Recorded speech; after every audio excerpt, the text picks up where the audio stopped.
एक शक्तिशाली राजा था, उसके पास एक शक्तिशाली हाथी था। जब राजा भी युद्ध में जाता तो अपने प्रिय हाथी को अवश्य लेकर जाता और युद्ध की जीत कर आता। धीरे धीरे हाथी बूढ़ा हो गया और राजा ने उसे युद्ध में ले जाना बंद कर दिया।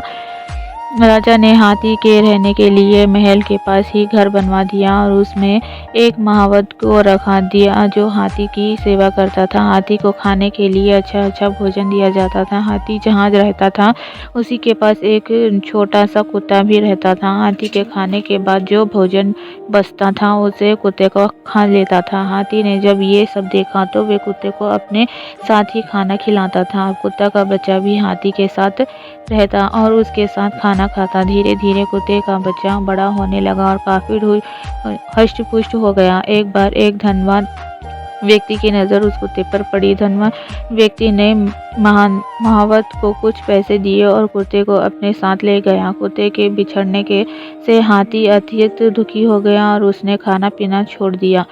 खाना पीना छोड़ने के कारण हाथी बहुत कमज़ोर पड़ गया। उधर कुत्ता भी हाथी से बिछड़कर बहुत दुखी था।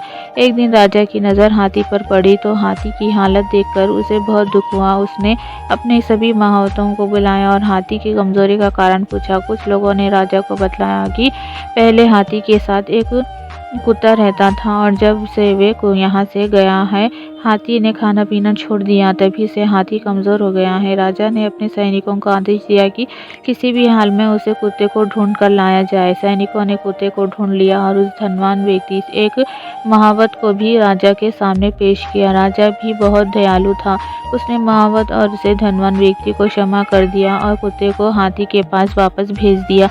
कुत्ते को देखकर हाथी बहुत खुश हुआ और उसने फिर से खाना पीना शुरू कर दिया। धीरे धीरे हाथी पहले जैसा दृष्ट पुष्ट होगा, बलवान हो गया। इस कहानी से हमें शिक्षा मिलती है कि दोस्ती में बहुत शक्ति होती है।